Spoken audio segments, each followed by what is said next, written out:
ایک ہندو نے بچایا، اور وہ مسلمان این ڈی ٹی وی کے ایک کلپ میں کہہ رہا ہے کہ میں گھر پہ چھپ گیا اوپر جا کر، تو میں نیچے دیکھ رہا تھا، میرے بھائی کو دنگائیوں نے پکڑ لیا، گولی ماری، میرا بھائی نیچے گرا، پھر اٹھا، پھر گولی ماری، اس کے بعد میرے بھائی کو جلا دیا۔ اور ہندو کے اخبار کی آج رپورٹ ہے کہ اس خاندان کے اس بڑے بھائی نے جو بیان کیا، اس نے مورچری میں جا کر اپنے بھائی کا ایک کٹا ہوا پیر کو دیکھ کر کہا کہ یہ میرا بھائی ہے، کیونکہ بھائی کو معلوم تھا کہ بھائی کے پیر کے انگلیوں کے ناخن ٹیڑھے تھے، کہا یہ میرا بھائی ہے۔ پردھان منتری، اب تو جسم بھی نہیں مل رہا ہے پردھان منتری، خالی ٹانگ مل رہی ہے پردھان منتری، کچھ تو بولو پردھان منتری۔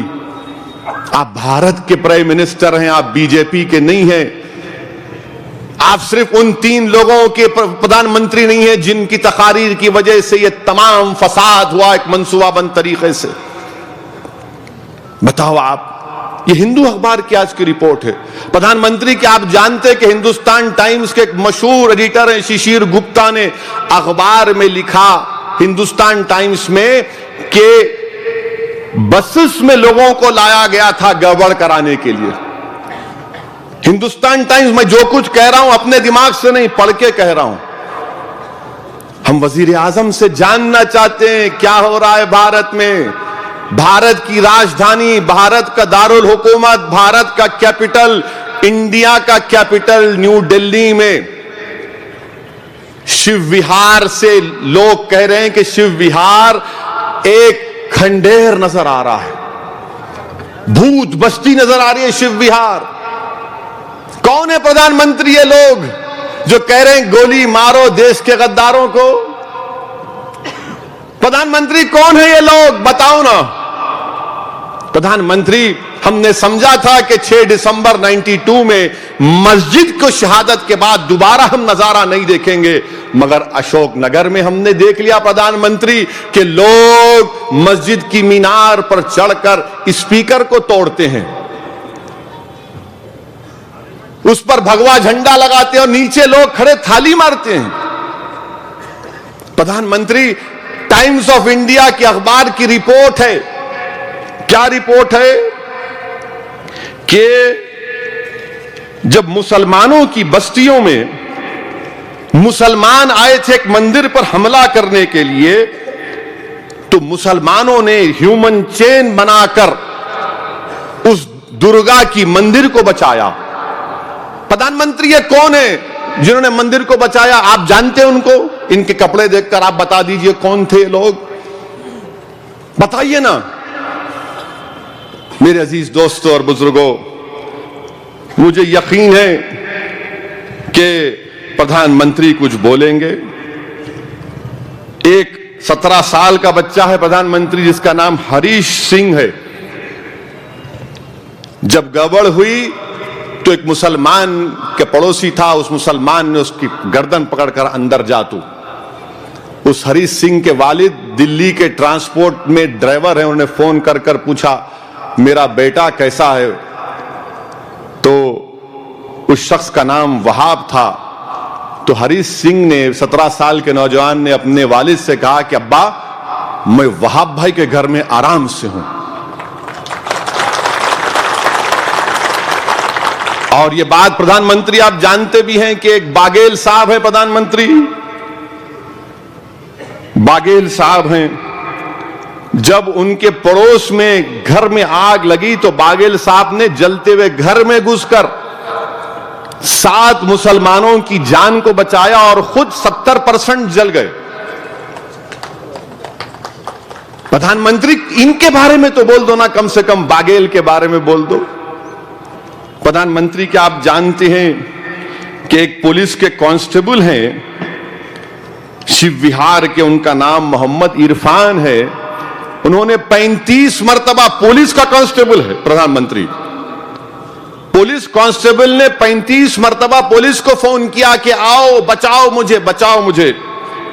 تو 9 گھنٹے کے بعد پردھان منتری آپ کی پولیس آئی، اور وہ پولیس کانسٹیبل آج یہ کہہ رہا ہے کہ میں عوام سے منگ کر کپڑے پہن کر نوکری پہ جا رہا ہوں. میرے پاس پہننے کو کپڑے بھی نہیں ہے کیونکہ میرا گھر جل گیا. پردھان منتری یہ جو فساد ہوا ہے نا یہ منصوبہ بند طریقے سے ہوا ہے. یہ ٹارگیٹڈ سٹرکچرل وائلنس ہے اور یہ اس کی ذمہ داری آپ کی حکومت پر آتی ہے Pradhan Mantri. The Delhi right responsibility lies at the doorstep of the BJP government. یہ آپ کی ذمہ داری ہے, آپ کی ناکامی ہے, آپ نے آنکھیں بند کر لی. لوگ بولتے مجھے کہ آپ نے کیوں ملایا لکھ جا کر اس کو گجرات سے. میں پردھان منتری کو کہنا چاہ رہا ہوں, پردھان منتری جناب موڈی صاحب, آپ جانتے ہیں کہ احسان جعفری نے 3 گھنٹے 4 گھنٹے 2-3 گھنٹے پولیس کو فون کیا تھا, پولیس نہیں آئی. جبکہ احسان جعفری نے اس وقت کے چیف منسٹر کے آفس کو بھی فون کیا, پولیس نہیں آئی. دنگائی گھسے, احسان جعفری کے جسم کے 10 ٹکڑے کیے اور ان کی بیوی کے سامنے جسم کو جلا دیا. وہ سابقہ رکن پارلیمان تھی. اب پردھان منتری ہمارے بھارت کے ex prime minister, Pradhan Mantri انشاءاللہ آپ بھی ایک دن ایکس پرائم منسٹر ہوں گے, پردھان منتری سب ہوں گے. نریش گجرال, اندر کمار گجرال وزیر اعظم کے بیٹے ہیں, ایم پی ہیں, انہوں نے خط جاری کیا کہ میں نے کئی گھنٹے پولیس کو فون کیا کہ بچاؤ ان مسلمانوں کو, کوئی پولیس میرا جواب نہیں دی. یہ میں نہیں کہہ رہا ہوں پردھان منتری. پردھان منتری جو بچہ آپ جانتے ہوں گے پردھان منتری زبیر کو, پردھان منتری آپ جانتے ہیں زبیر کون ہے؟ زبیر وہ ہے جو سجدے میں پڑا ہوا ہے اور زبیر کے اطراف تمام شیاطین جمع ہو کر زبیر کو لٹ اور تلوار سے مار رہے ہیں. اور زبیر کی غلطی یہ تھی پردھان منتری کہ وہ اجتماع سے واپس آ رہا تھا, اجتماع میں دعا کی گئی تھی, تو اس کا یقین تھا کہ جب دعا ہوئی تو وہاں سے کچھ پھل اور میٹھا اپنے خاندان کے لیے لے کر آؤں گا. تو ظالموں نے جو بولتے ہیں دیش کے غداروں کو گولی مارو, انہوں نے ہی زبیر کو گھیر لیا, خوب مارا زبیر کو. پردھان منتری زبیر کے سر پہ پردھان منتری 30 ٹانکے ہیں, زبیر کے سر پہ پردھان منتری 30 ٹانکے ہیں. پردھان منتری کیا آپ زبیر کو ایک فون کر سکتے ہیں؟ کیا زبیر کو ایک فون کر سکتے ہیں بھارت کے وزیر اعظم کہ زبیر فکر مت کرو, ہم تمہارے ساتھ کھڑے ہیں؟ نہیں پردھان منتری, اب تک تو فون نہیں آیا. پردھان منتری وہ فیضان بچہ جس کا ویڈیو سب دیکھیں, بلو ٹی شرٹ میں جو مر گیا, جس کے جبڑا ٹوٹ گیا, کھوپڑی سے خون بہ رہا ہے, پردھان منتری کیا آپ ان پولیس والوں کو سزا دلائیں گے؟ پردھان منتری کیا آپ ایس آئی ٹی بنا دیے, ایس آئی ٹی انصاف نہیں کرے گی؟ 84 میں سکھوں کی نسل کشی ہوئی تھی, سکھوں کے گلوں میں جلتے ہوئے ٹائروں کو ڈالا گیا تھا, ہزاروں کی تعداد میں دلی میں اندرا گاندھی کو انصاف نہیں ملا Pradhan Mantri S I T سے. اب یہ کون سی ایس آئی ٹی بنا دی آپ؟ کیا انصاف ملے گا پردھان منتری ہم کو؟ کیا فیضان کو انصاف ملے گا؟ کی ماں کو انصاف ملے گا؟ جتنے لوگ مر گئے ان کو انصاف ملے گا؟ کیا ظالم کو انصاف ملے گا پردھان منتری, یا مظلوم کو ملے گا انصاف؟ کیونکہ اب تک تو نظر یہی آ رہا ہے 5.5 سال میں جب سے آپ وزیر اعظم بنے, بھارت میں صرف مسلمانوں سے نفرت نفرت نفرت نفرت نفرت ڈالی گئی. ملے ہیں, ملے ہیں, ملے ہیں, مارو ملوں کو. ایک مسلم خاندان, نیو یارک ٹائمز اخبار رپورٹ کرتا ہے کہ ایک مسلم خاندان بچ کے نکل رہا تھا, اپنے چہروں پر تلک لگا کر جا رہے تھے پردھان منتری, تو ان دنگائیوں نے جو کہتے ہیں دیش کے غداروں کو گولی مارو, کہا کہ نہیں یہ تو مسلمان نظر نہیں آ رہے. تو باپ نے کہا ارے بھائی ہم مسلمان ہیں. تو کہا تمہارے چھوٹے بچے کا پیجامہ کھول کر دکھاؤ, اتفاق سے اس کی ختنہ نہیں ہوئی تھی, ہم جاؤ. نہیں ہنسنے کی بات نہیں ہے, سوچنے کی بات ہے. کہ ہماری پہچان اب ہمارے کپڑوں سے، اب کپڑوں کے اندر سے کیا ہو رہی ہے؟ اتنی نفرت۔ پردھان منتری، کیا یہ اچھا کام ہوا کہ کل دلی میں جلوس نکالا گیا آپ کے چاہنے والوں کی طرف سے؟ کیا وہ گجرات کے گورو یاترا کی یاد نہیں دلاتا پردھان منتری؟ میرے عزیز دوستوں اور بزرگوں، میں امید کرتا ہوں کہ بھارت کے ہمارے وزیر اعظم میری تقریر کو سنیں گے اور مجھ پر کیس بک کرنا ہے تو بک کر لو، آپ جیل میں ڈالنا ہے ڈال دو، آپ گولی مارنا ہے تو مار دو، کیونکہ آپ کے چاہنے والوں کی نظروں میں غدار ہوں۔ اگر دیش کے وزیر اعظم سے سوال کرنا، ان کو آئینہ دکھانا، ان کی غلطیوں کو بتانا، ان کی دستوری ذمہ داری کو وزیر اعظم شبدکوش ہو گئے اس کو یاد دلانا اگر غداری ہے تو سنو نعرے لگانے والوں، میں غداری کرتا رہوں گا اور تم مجھے اس طرح سے ختم نہیں کر پاؤ گے۔ گولی مارنا پڑے گا مگر گولی سے جسمانی موت ہوگی، ذہن کی موت نہیں ہوگی، جو میں ذہن دے کر جا رہا ہوں انشاءاللہ تعالی۔ کوئی جواب نہیں ہے، سناٹا ہے، سناٹا۔ شاید وزیر اعظم اتوار کے دن من کی بات میں ہماری تکلیف کو بیان کریں گے کیا؟ میرے عزیز دوستوں اور بزرگوں، انشاءاللہ تعالی مجلس اتحاد المسلمین یہ کہتی ہے کہ دلی کا فساد، دلی کا پروگرام، دلی کا جینوسائیڈ ایک منصوبہ بند تھا اور منصوبہ بند طریقے سے ہوا، پورا ماحول پیدا کیا گیا نفرت کا اور یہ سب غریب مارے گئے۔ 4 مسجدیں شہید ہو گئیں۔ ایک درگاہ میں ایک چھوٹے بچے کا ویڈیو ہے، اس کو جا کے پھینک دے۔ جب وہ بچے کو کسی مسلمانوں نے پکڑ لیا تو اس کو مارا نہیں پردھان منتری، اس کو بولا بیٹا تو نے غلط کام کیا، تجھے نہیں کرنا چاہیے تھا۔ عزت کے ساتھ اس کو پردھان منتری پولیس کے حوالے کر دیا۔ پردھان منتری، آپ کو جان کر حیرت ہوگی کہ ایک بچہ جو ہے جو فیس بک لائیو کر رہا تھا اس کو پکڑا گیا تو ان مسلمانوں نے کہا کہ ماریں گے نہیں۔ ایک اور بچے کو پکڑا جو یو پی سے آ گیا تھا شاید۔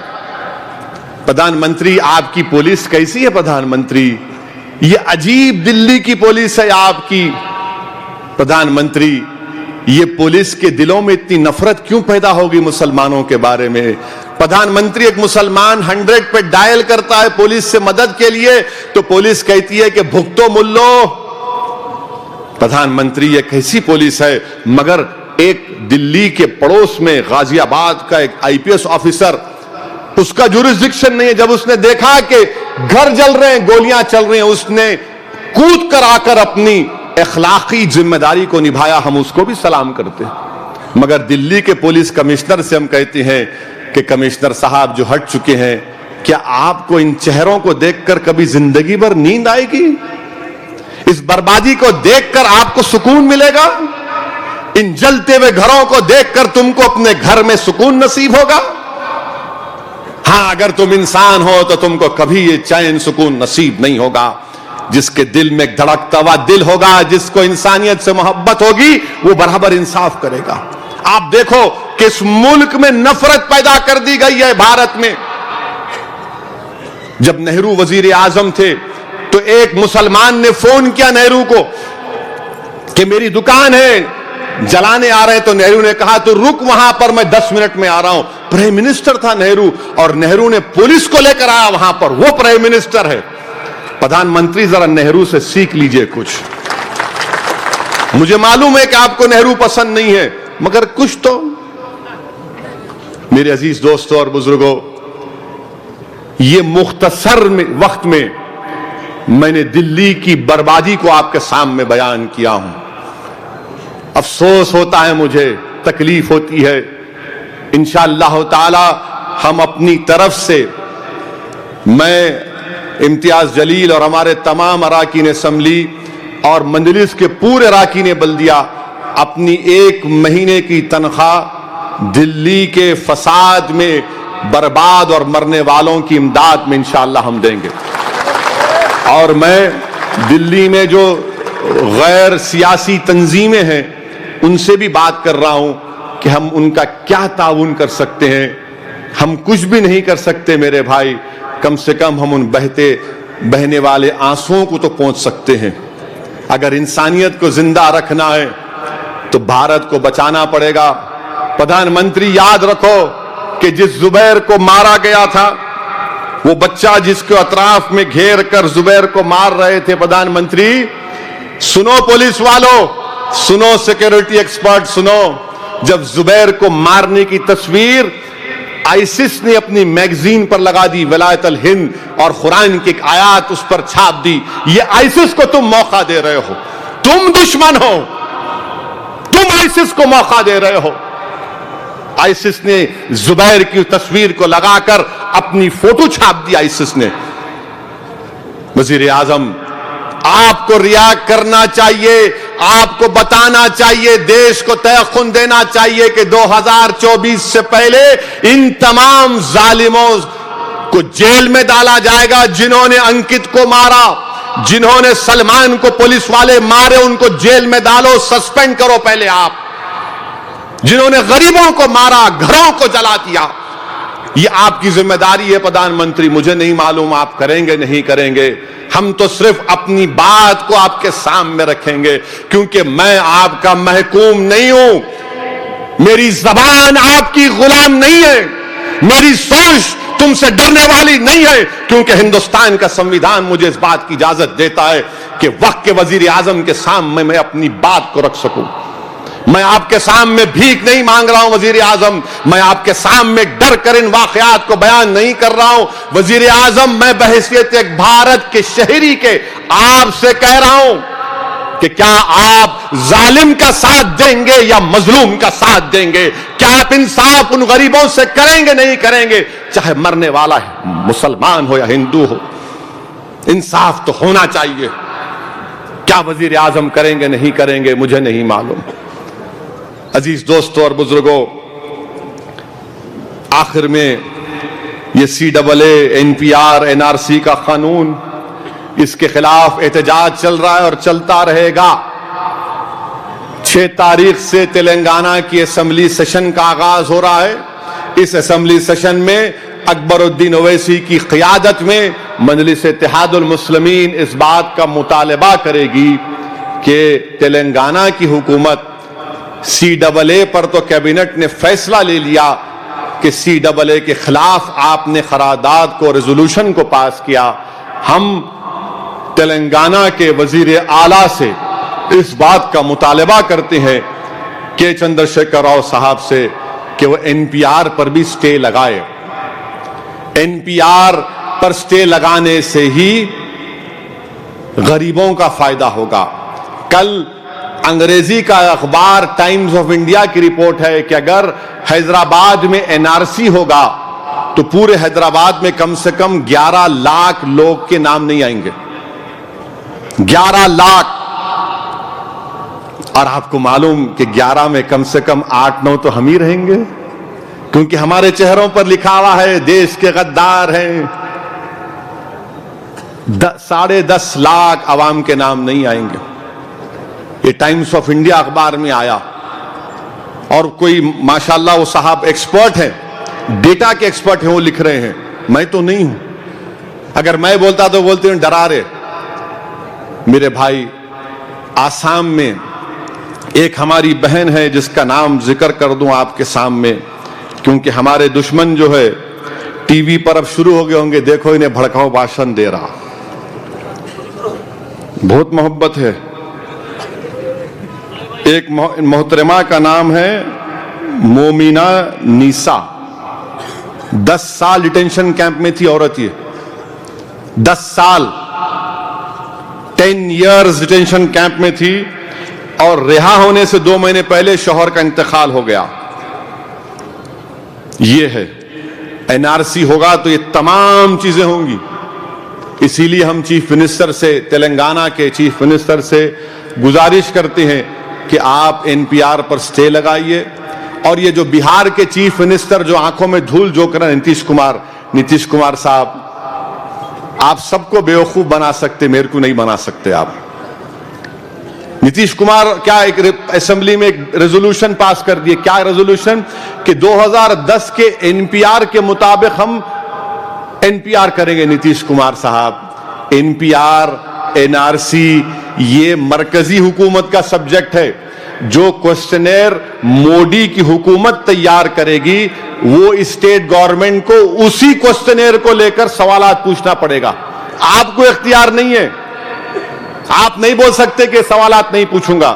اگر آپ واقعی میں ایماندار ہیں نتیش کمار صاحب تو آپ اسٹے لگائیے این پی آر پر، جس طرح کیرلا کی حکومت نے لگایا. یہ بولنا کہ این پی آر 2010 کا ہوگا، 2020 کا یہ کوسچنیر نہیں ہوگا، غلط ہے. یہ آپ کے اختیار میں نہیں ہے. مرکزی حکومت جو بھی کرنا پڑتا آپ کو.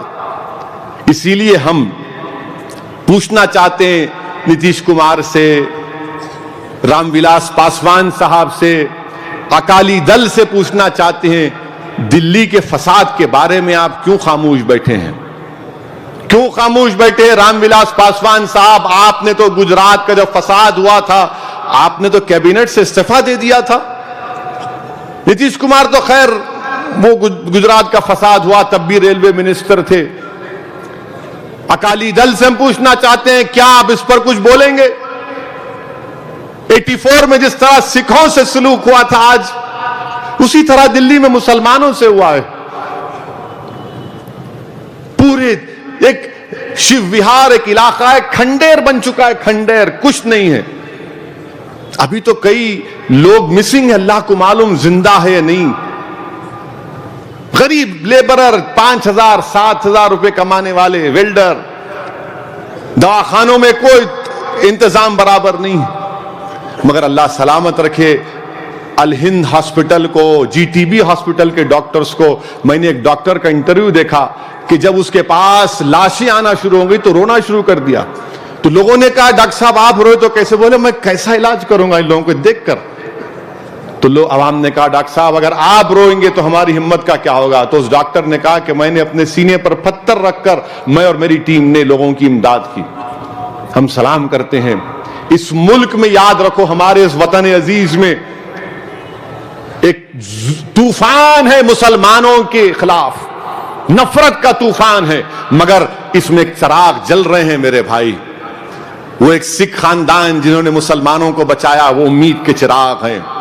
وہ باگیل صاحب ایک امید کے چراغ ہیں جنہوں نے جل اپنے آپ کو جلایا اور مسلمانوں کو بچایا. یقیناً ایسے چراغ ہیں جن سے ہم کو امید ہے کہ اس طوفان میں یہ چراغ جلتے رہیں گے. یہ نفرت کا طوفان ہے، یہ ٹھیک نہیں ہے اس ملک کے لیے. یہ ٹھیک نہیں ہے اس ملک کے لیے. جس کو ملک سے محبت ہے وہ میری بات کو سمجھیں گے. اور پردھان منتری آخری بات کہہ رہا ہوں، میں نے 2016 میں پارلیمنٹ میں کہا تھا کہ طالبان سے بات کرو تو بی جے پی والے اٹھ کے گڑبڑ کرے. تم بول رہے طالبان سے بات کرنا؟ میں نے کہا ہاں بات کرو، طالبان آنے والی ہے، تم نہیں ہرا سکتے طالبان کو. آج کیا ہوا؟ امریکہ جھٹ مرا کر طالبان سے ایگریمنٹ کرتا ہے کہ ہم چھوڑ کے جائیں گے افغانستان کو، تم آ کے بیٹھنا کرسی پہ. پردھان منتری طالبان کو افغانستان میں ہوم منسٹری اور ایکسٹرنل افیئرز منسٹری دی گئی ہے وزیر اعظم. اب طالبان افغانستان کی گڑبڑ کی وجہ سے پوری پاکستان کی فوج افغانستان کے بارڈر پر تھی. اب یہ معاہدے کے بعد پاکستان کی فوج کہاں جائیں گی پرائم منسٹر؟ میں 2016 میں 15-16 میں پارلیمنٹ میں کہا تھا کہ بات کرو طالبان سے، تعلقات قائم کرو، دروازے کھولو. اب آپ جا کر بیٹھ کے دیکھیں ایگریمنٹ سائن ہوتا ہوا. خیر ٹھیک ہے. آخری بات پرائم منسٹر، پوری دنیا میں کورونا وائرس شروع ہو چکا ہے. بھارت کو بچاؤ، بھارت کو بچاؤ. لوگوں کو سمجھاؤ، بھارت کی عوام کو، کہ آپ صحت کے اس معاملے میں کورونا وائرس سے کیسے بھارت کو بچائیں گے. صرف بیان مت دو، صرف یہ مت بول دو کہ یہ ایئرپورٹ پہ ایسا کر رہے. نہیں، آج ہمارے پاس بھارت کی عوام کو بتانا ہے. اور ایکسپرٹ سے جو میں بات کیا انہوں نے کہا کہ بیسک کام ہم کو یہ کرنا ہے کہ اپنے ہاتھ کو صاف کرتے رہیں، دھوتے رہیں اپنے ہاتھ کو. اپنے ہاتھوں کو دھوتے رہو، وضو سے رہو. مسلمان ہے تو وضو سے رہو، وضو سے رہو. اور اگر نہیں ہے تو ہاتھ کو دھوتے رہو کم سے کم. صفائی کا خیال رکھیے. یہ کورونا وائرس ایک عجیب وائرس ہے. اللہ اس ملک کو اس وائرس سے بچائے. اللہ سبحانہ و تعالیٰ اس ملک کو فرقہ پرستی کے وائرس سے بچا لے. اللہ سبحانہ و تعالیٰ اس ملک کو مسلمانوں کی نفرت کا جو وائرس ہے اس سے بچا لے. یہ طوفان ہے وزیر اعظم، آپ کو ختم کرنا یہ آپ کی کانسٹیٹیوشنل ریسپانسبلٹی ہے، آپ کو کرنا ہے. اور ہم CAA کے خلاف اپنا احتجاج کو جاری رکھیں گے. مجلس اتحاد المسلمین مشترکہ مجلس عمل کے ساتھ ہے. جلسے ہو رہے ہیں، احتجاج ہو رہا ہے. اور اب رہا سوال یہ کانگریس پارٹی کا، ٹائیں ہو گئے دلی میں، ایک بھی نہیں آیا ان کو، ایک بھی نہیں جیتے بیچارے. اچھا جلسہ کر رہے CAA کا مگر نام لے رہے دھولے بھائی کا خالی. ارے CAA پہ بولو بابا، NPR پہ بولو، NRC پہ بولو، مودی پہ بولو، شاہ پہ بولو، RSS پہ بولو. نہیں کچھ نہیں، انہیں ایک ہی مرد کھڑا ہوا ہمارے سامنے، اس کو ہی بولتے. بولو آپ کے جلسے میں مجلس کا نام لینا اس بات کا ثبوت ہے کہ آپ کے دل و دماغ پر آپ کی راتوں کے خواب میں ہم ہی آتے ہیں. مبارک ہو آپ کو. اب آپ نہیں اٹھنے والے ہیں، آپ سے نہیں ہوتا. آپ کے صدر صاحب تو نہیں معلوم بھارت میں نہیں ہے، وہ بھارت میں نہیں ہے. خیر ہم تمام مجلس کے ذمہ داروں سے اپیل کر رہا ہوں کہ آنے والے دنوں میں بلدیہ کے انتخابات ہونے جا رہے ہیں اورنگ آباد میں. اس کے لیے ہم کو تیاری کرنا ہے. بہار میں اسمبلی انتخابات ہوں گے، اختر الایمان کی قیادت میں ہم کو اس میں بھی کامیابی حاصل کرنا ہے.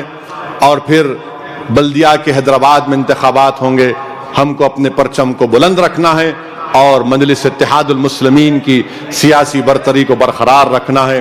میں آپ سے معذرت چاہتا ہوں کہ جو دور سے لوگ ہیں ان سے ملاقات نہیں کر پاؤں گا، کیونکہ مجھے گنٹور کو جانا ہے اور گنٹور کا سفر، وہاں پر 5 بجے سے جلسہ ہے، 4-5 گھنٹے لگتے ہیں. اس وجے واڑہ کی روڈ پر کافی ٹریفک ہوتی ہے، اس لیے آپ سے معذرت چاہتا ہوں اور آپ تمام کا شکریہ ادا کرتا ہوں. السلام علیکم ورحمۃ اللہ وبرکاتہ. اگر آپ نے ہمارے چینل کو ابھی تک سبسکرائب نہیں کیا ہے تو یہاں پر ریڈ کلر کا سبسکرائب بٹن دکھ رہا ہے، اسے کلک کریں اور ہمارے چینل کو سبسکرائب کیجیے اور ساتھ ہی ساتھ بیل آئیکن کو بھی کلک کیجیے، جس سے آپ کو تازہ اپڈیٹ ملتی رہے.